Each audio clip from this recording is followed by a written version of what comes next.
My gosh, oh my gosh, everyone's talking about what happened at the end of Impact Wrestling. I will get to it in a minute. Oh my gosh, the camera's going wild. What is going on? Let's get ready. Let's get going. It's Impact Wrestling, baby. So the show started off with Tasha Steelz versus Jazz, leading up to the Knockouts Tag Team title match at Sacrifice.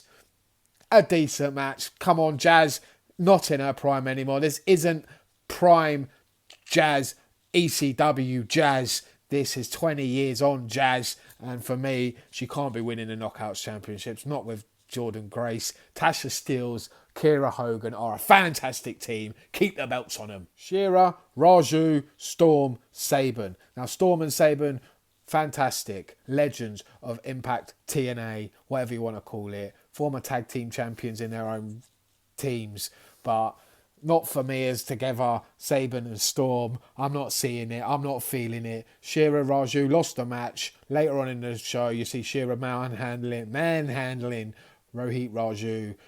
They're done. As for Storm and Sabin, they ran into Violent by Design's Eric Young and some big bastard with a cowboy hat and my boy Cody Deaner.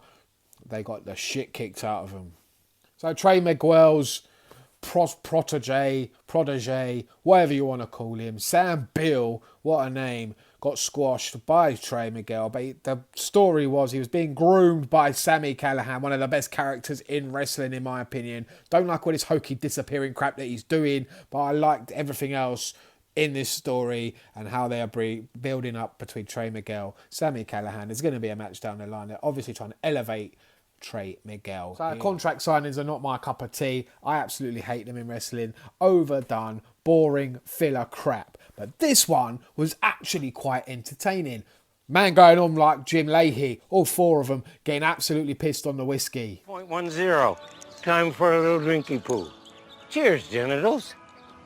That led into a brawl between all four. It was entertaining. A better contract signing than we're used to in wrestling for me. Well done. Chris Bay versus Ace Austin. Chris Bay goes over the number one contender for the X Division Championship, Ace Austin, thanks to a distraction by TJP. I hate these distractions. Why are you getting distracted? You're a professional wrestler, for fuck's sake. Concentrate on what you're doing in the ring.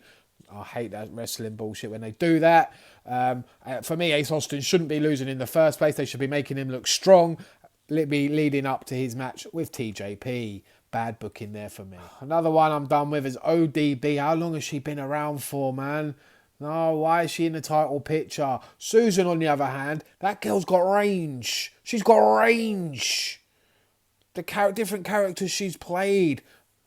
Sue Young, Susie, and now this Susan character. I'm liking it. I'm liking her. Deonna Purrazzo, great champion. She can't be dropping her belt to ODB, surely. Come on. The big news of the night. Moose was in the ring. He calls out Scott D'Amore. Scott D'Amore comes to the ring. He's got some big news. He calls out Rich Swann, the Impact champion, and he tells Moose, the TNA champion, that Rich Swann and Moose, when they face each other at Sacrifice, it will be a unification match for both titles. But that's not the big news of the night, ladies and gentlemen. Oh no!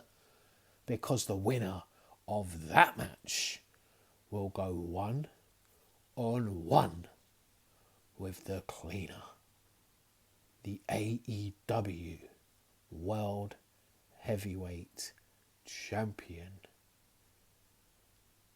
Kenny Omega, the best bout machine. Oh my gosh. Oh my gosh. Oh.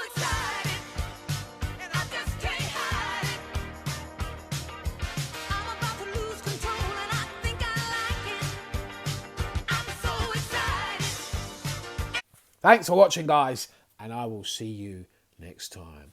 You do goodbye. Mwah. And good night. Oh my God, it's so great. Bang! Yes!